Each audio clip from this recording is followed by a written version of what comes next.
Hello everybody, welcome to a new tutorial from Sound for More. It's Leo speaking. Today I have the pleasure to introduce you to Euclidean Sequencer, the latest app from 4Pockets. Before I start, I would like to remind my viewers to subscribe as it helps with growing the channel. Thank you very much. I'm inside AUM as the app is AUv3 compliant, and it makes sense to actually show it to you as in AUv3, as the screen actually it's a good size inside an AUv3 instance. So the first thing I want to do is to create an audio channel, and this time I'm going to use something like OB-Xd OB-Xd. It's nice, really nice synth. Let's resize the window and let's choose something. As you can see, I brought up the AUM Keyboard, and let's choose something that might be quite nice. Let's try this flute. That's nice enough, so let's close that for now and let's hide the keyboard. So Euclidean Sequencer is a MIDI processor. It's a sequencer, so I need to create a MIDI channel, and then let's find Euclidean. There you go. Let's open it and let's maximize the screen to see what it looks like. So first of all, Euclidean Sequencer is based on the mathematician Euclid's algorithms, okay, and it's practically a different version of a step sequencer. As you can see here, you have 4 lanes, 1, 2, 3, 4, A, B, C, D, okay, and you have also the lane represented here as circles. The way it works is that you activate the lane, clicking on one of them. You can establish a number of steps, in this case 16th for the lane number A. You can see there are 16th around here. And then you establish how many events or MIDI events or notes in this case are actually sent out. So in this case 4, which are highlighted here. 1, 2, 3, 4 in these red dot. You also have a needle here and indicators which tells you in which position you are in terms of playing through the steps and the events. And the way it works, it starts from the top and then it moves clockwise, and as you can see, there are 4 steps, and it has divided the space around the wheel in an even space. So the first event there, second, third, and fourth. You can see here that there is also a note. It will play the note C4. There is also velocity. And then there is a selection of channel and port. As you know, in AUv3, when you have a MIDI processor, you need to connect the MIDI processor to a audio channel. And normally you go by channel. A Euclidean sequencer gives you also the possibility to go by port as well. So let me close these and let's click here to establish the connection. As you can see, you have a Euclidean here as a MIDI source. If you go by channel, of course, you need to select a channel filter here.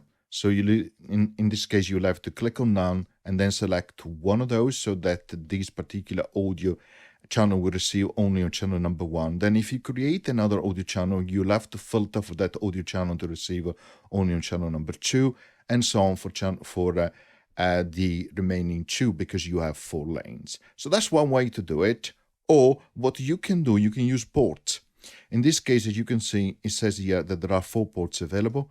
So regardless of the channel used, because each audio channel receives from every channel as default, unless you set a different filter, you can say, okay, for this audio channel here, receive only on port number 1. So Euclidean port number 1. Okay, sorry, number 1 here, 1, 2, 3, and 4. Okay, so now I have established a connection. Before I click play, a couple of things here. You have the bits per minute. In this case, it's set to 90. And you can click on it. You can change it up and down as fine changes or coarse changes like that. Then you have a play to play actually the sequencer itself. Okay.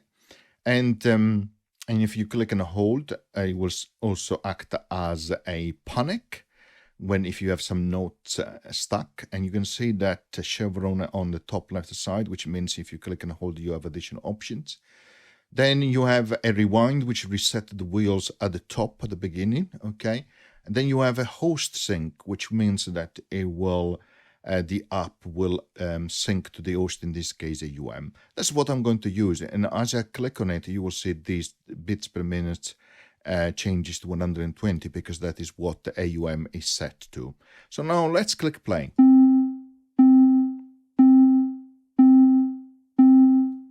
Okay. As you can see, 4 events, okay, 4 notes played, 4 events here.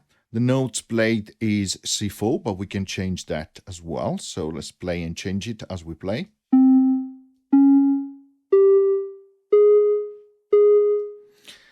Let's double click to go back to default, and you have that double clicking for all the controls, which is nice. Of course, you can set the velocity for the MIDI note which is sent out.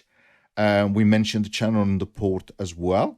And then you have also the gate, which is quite nice. So let's change the gate as it plays.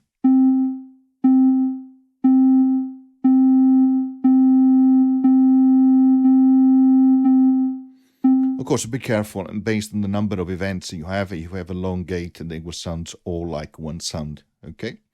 So, as you can see, it's very simple. So now let's say that I want to double the event, like in this case, 8. So you can see there are 8 notes, okay, around the wheels.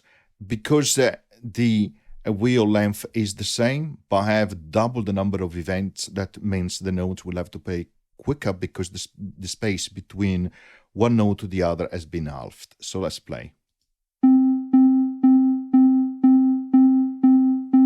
So hopefully that makes sense. Now you have additional options here. You can play in reverse. So if you click reverse, you will go anti-clockwise. Or you can play ping pong. So we'll play forward and then backward and then repeat.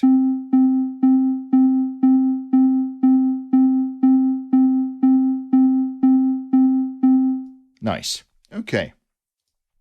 You can also see up here there is a global speed, in this case set to 2, and this will change the speed for all different lanes. Okay, so let's double it, for example. Perfect. Let's set these down to 2 as it was by default. But if you don't want to change the speed for all the different lanes or bands, as they're called, you can also change individual speed for a particular lane here. Click on there where it says 1 times, and you can double it there, for example. Or you can halve it as well, like so. Okay, so hopefully that is self-explanatory. So now let's close this and let's duplicate the audio channel like so. Okay, let's open that second instance of OB-Xd, and let's bring the AUM keyboard. Let's resize this, and let's scroll down. And let's choose a different preset. So let's try.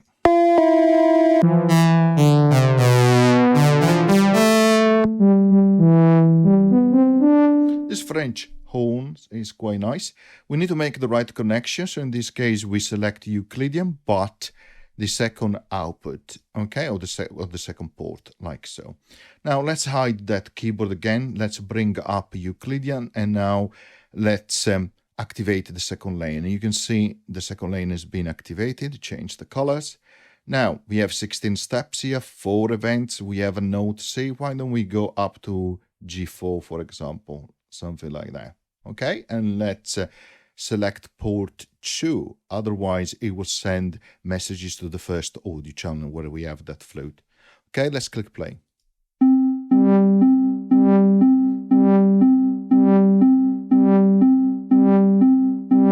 Nice, isn't it? Right, let's say that now I want to bring something else in, like, for example, a drum.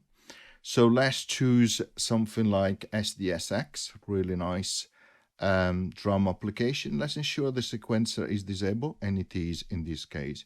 So let's choose now Euclidean port 3, like so, so we have the right connection. Let's activate lane C, which is where we have port now set to 3, like so.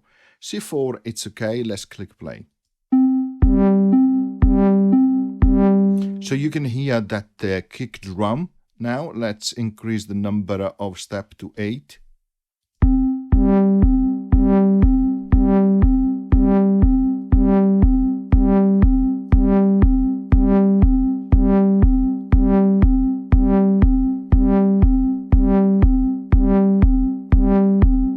Adjusted a little bit of the volume, but you can do it in different ways, of course, and you can change the velocity here. Let's try. Let's go that to maximum lane C. You can hear the velocity has increased. You also have a different way to change the velocity. You have a velocity mixer here for all the different bends and also a master as well, which is quite nice. Let's click on the X to exit. So as you can see now, we have a kick drum giving us the right beat. Let's say that I want to bring in now a snare. Let's activate lane number 4 or D.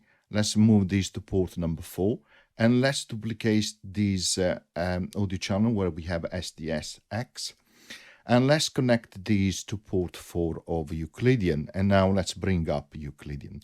Now it's good to have half of the steps because we don't want the snares to be played at every kick drum event, which is nice. If you notice, there are 4 steps: 1, 2, 3, 4. Now we want the to have a different synchronization in terms of creating the right rhythm, because if I play now, let's deactivate lanes A and B. Oops, I need to change the note, otherwise it will play still the same kick drum. It's not nice because the beginning plays straight away the snare. So here you have a rotation. Look what happens when I act on it. It moves the entire set of events. It rotates them by 1 step. So I've done 1, let's do 2, and now let's rewind. Oops, do it up here because we have a host sync enabled, and let's click play. Perfect. So now we have a nice kick and snare drum. Let's activate the other lanes and let's click play.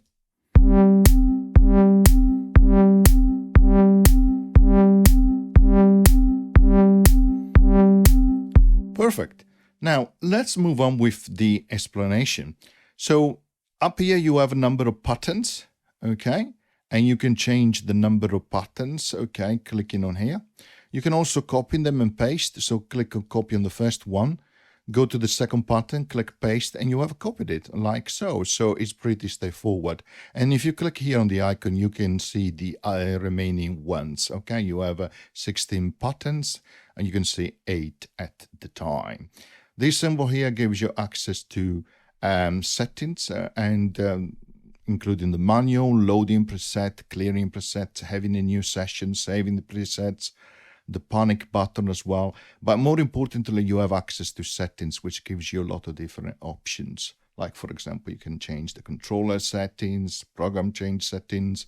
If you want notes to be transposed or not, for example, when you receive a MIDI input or MIDI in, for example, from an external controller, because you can use Euclidean, you can drive Euclidean through an external controller. For example, you can change chords, which is very nice indeed.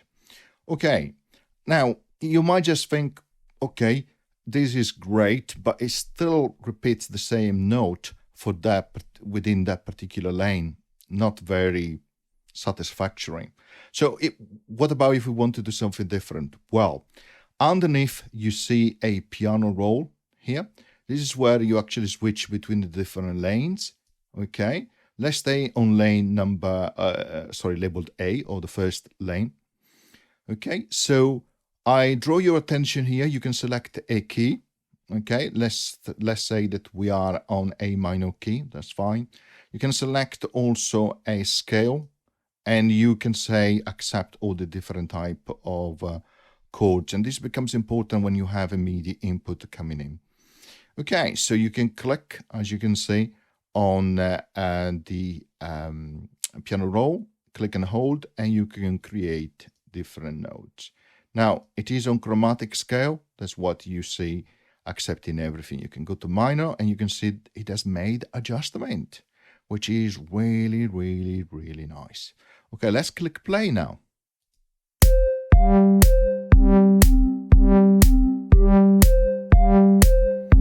So now, instead of playing the note C4, because there are notes inside the piano roll corresponding to lane A, it will play those notes there. So you can go on like that. We have 8 events for lane A, and the events correspond here to these vertical bands, okay? So in this case, it will go up to here. You could add the additional notes, okay, like so. Oops. And as you can see, if you click on the wrong note that doesn't correspond to the scale, will actually remove it as well. Okay, just remember that. But in this case, we are on A minor, so it will do. Also, if you click on the same vertical band, it will just replace the previous note. Okay, so just remember that as well. Okay, so we've done that. Let's click play.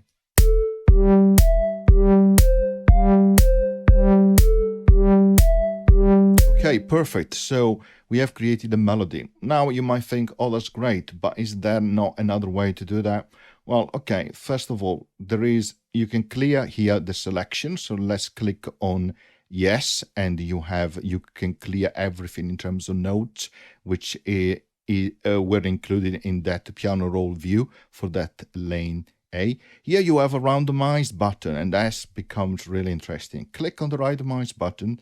Here it gives you the selection of for which lanes you want to randomize. So you say that we stick to number A, but you can randomize any others. Just select the corresponding one. Then here you can say, well, change the steps, the number of steps and events, and also the sequence. So the sequence in terms of note, or you can have it to change the sequence or only the steps. So let's say change the sequence. I don't want to change the number of steps and events. I want to keep them as they are. You can set the complexity from low to medium, which is really nice in terms of notes and the sequence that is generated.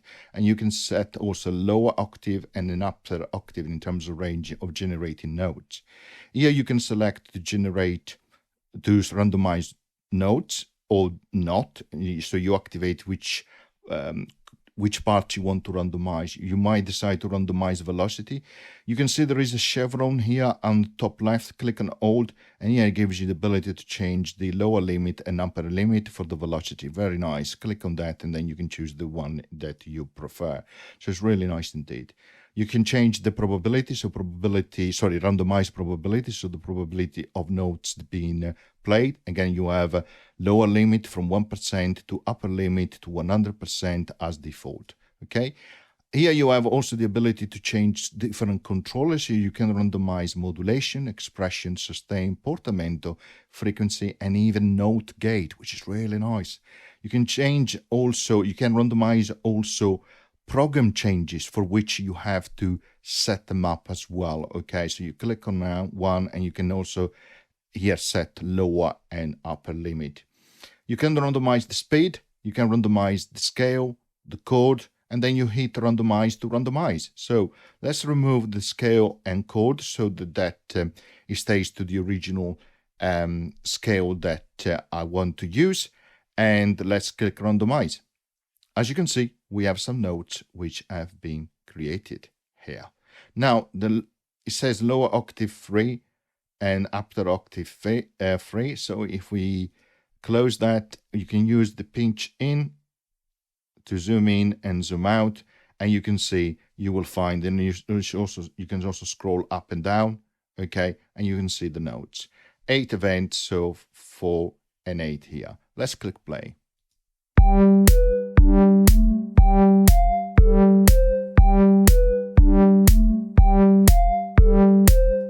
Okay, so that's nice. So let's click on randomize again. So you might just say, right, okay, look, I want for you to go higher from octave 4. You might want to do that. You might just say change the speed as well. Okay, randomize again, and click play. So you can see it halved the speed on lane A. So you might not want to do that. So remove speed, click randomize again, and then play again.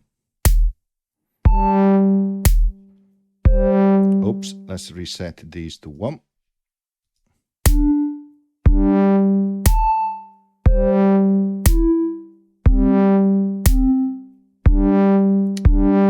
It has also changed the global speed here, so let's change back to 2 and let's click play again. Very nice indeed. Here you have controls to move up, down, left and right, okay, which is really nice for the notes which are in the piano roll. And you can edit the probability, click edit, and then you click on a note, move up or down, okay, so you need to press up or down like so, okay, up, click and hold first, oops, click and hold, then move up to give maximum probability to be played. Okay, the other thing you can do is click on here where it says controller, okay, and here it gives you a way to graphically draw how the different controller will change over the steps. So in this case I have a modulation, okay, so I can draw simply like that, which is really nice. Okay, and I can click underneath here to set them off. Okay, let's try like that, and let's click play. And you can hear there is modulation on. So that's not really a nice way to change quickly on a graphical way the different controllers. And of course you can say, well, I want to go for different note gate, so you can change the note of the gates for each note individually, which is really nice.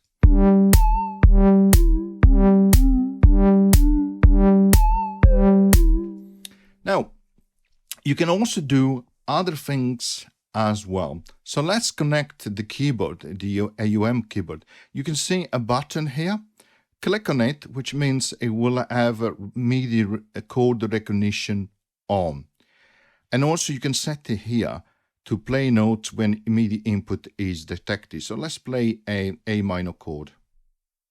And you can see now that here it has changed to user input instead of having the key. The scale is still chromatic, but it has recognized the chord as an A minor. So let's click play and let's have fun.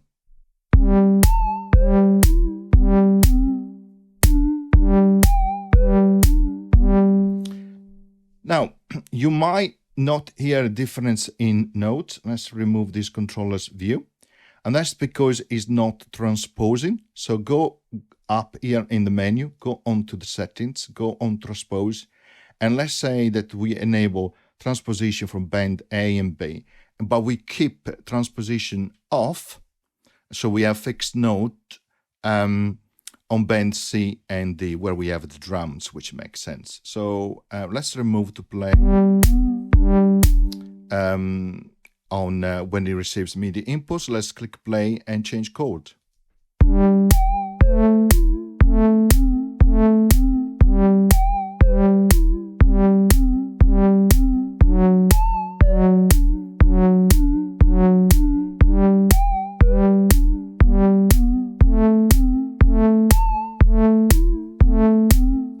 Okay, and that's a nice way. It's just recently been introduced on version 1.02, which is the one which I'm using at the moment, because the application is still very much under development, so it will change again and again. As you can see, it's really nice. You can play different chords through a MIDI keyboard on an external controller, depending on how you are set up in AUM, and therefore you can have all your different lanes, transposing up and down, and having some lanes, like for example in this case where you have drums not transposing, which is really good indeed. There's a lot more. There are AUv3 parameters which are exposed, and there are different notes as well from the external controllers which act in different ways towards what the application will do via MIDI. Okay, I'm going to stop here. I hope you enjoyed this tutorial on Euclidean Sequencer. Paul from 4Pockets is still very much developing this application, so I'm sure there will be lots of more functionality that will be coming to the app. I hope you enjoyed. See you next time. Bye.